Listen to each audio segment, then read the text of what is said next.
ফুলকপি দিয়ে বানাও চটপটে মুখরোচক ভীষণ ক্রিস্পি মুচমুচে পকোড়া।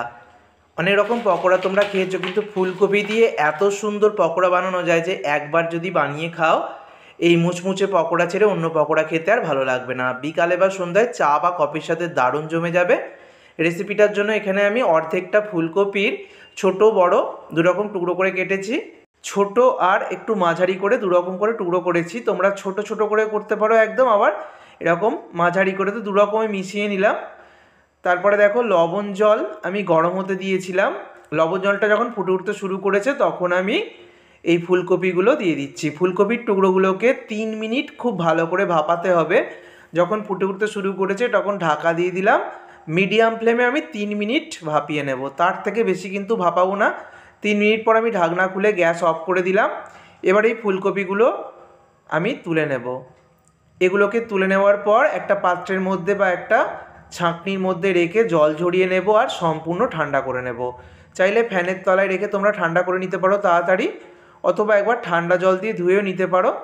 ততক্ষণে আমি মশলাটা বানিয়ে নেব। লঙ্কার গুঁড়ো, কাশ্মীরি লঙ্কার গুঁড়ো নিয়েছি, হলুদের গুঁড়ো অল্প, জিরে গুঁড়ো, ধনে গুঁড়ো, তারপরে দিয়ে দিচ্ছি 3 চামচ বেসন।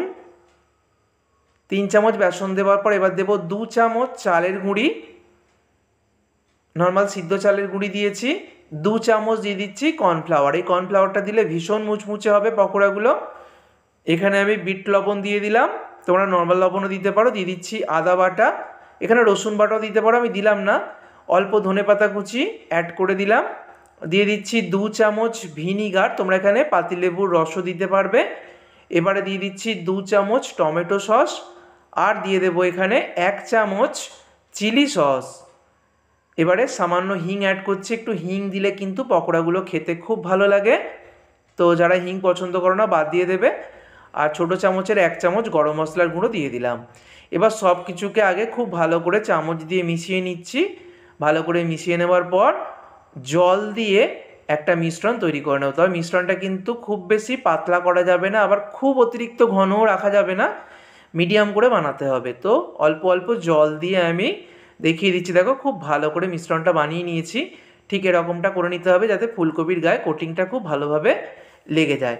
এটাকে মিনিট 5 মতো রেস্টে রাখবে, কারণ এর মধ্যে চালের গুঁড়ি রয়েছে, এটা একটু ফুলে উঠবে। এবার যে ফুলকপির টুকরোগুলো আমি আগে থেকে ভাপিয়ে পুরোপুরি ঠান্ডা করে নিয়েছি, সেই ফুলকপির টুকরোগুলো ব্যাটারের মধ্যে দিয়ে দিয়েছি। হালকা হাতে ব্যাটারের সাথে খুব ভালো করে কোটিং করে নেব। খুব ভালো করে সমস্ত ফুলকপির মধ্যে লাগিয়ে নিতে হবে। আর ফুলকপিটা যেহেতু ভাপানো রয়েছে তাই হালকা হাতে করবে। এইভাবে সমস্ত ফুলকপির গায়ে যখন ব্যাটার লেগে যাবে তখন দেখো তেল আমি আগে থেকে গরম হতে বসিয়ে দিয়েছিলাম, আর একটু গরম তেল এরকম ফুলকপির ওপর দিয়ে দিচ্ছি, এতে করে পকোড়াগুলো আরও মুচমুচে হবে। এবার এই তেলের মধ্যে পকোড়াগুলো দিয়ে দিচ্ছি। তেলটা কিন্তু খুব ভালো করে গরম করে নেবে। তারপর ফ্লেমটাকে মিডিয়ামে রেখেছি এখন আমি। তো সমস্ত পকোড়াগুলো দিয়ে দিয়েছি মিডিয়াম ফ্লেমে। এবার এগুলোকে আমি ভাজবো। এগুলো ভাজতে ম্যাক্সিমাম 4 থেকে 5 মিনিট সময় লাগে, তার মধ্যে একদম ক্রিস্পি মুচমুচে পকোড়া রেডি হয়ে যাবে। তেলটাকে কিন্তু পকোড়া দেওয়ার আগে খুব ভালো করে গরম করে নেবে। একদম গরম তেলের মধ্যে পকোড়াগুলো ছাড়লে পকোড়াগুলো ভীষণ মুচমুচে হবে।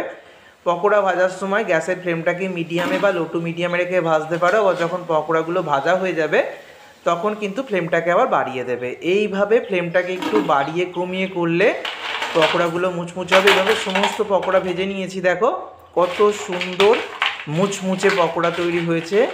এই পকোড়াগুলো কিন্তু দারুণ মুখরোচক হয়। তো শুধু শুধুও খেতে পারো, টমেটো সস দিয়েও খেতে পারো, চা বা কফির সাথে দুর্দান্ত লাগবে। একদম গরম গরম সার্ভ করবে। দেখো কত সুন্দর হয়েছে। ফুলকপি দিয়ে বানিয়ে ফেললাম ভীষণ মুচমুচে মুখে লেগে থাকার মতোই পকোড়া। অবশ্যই বাড়িতে ঠিক যেভাবে দেখিয়েছে এইভাবে ট্রাই করো। ভিডিওটা ভালো লাগলে বন্ধুদের মধ্যে প্রচুর শেয়ার করো। সকলে সুস্থ থেকো, ধন্যবাদ।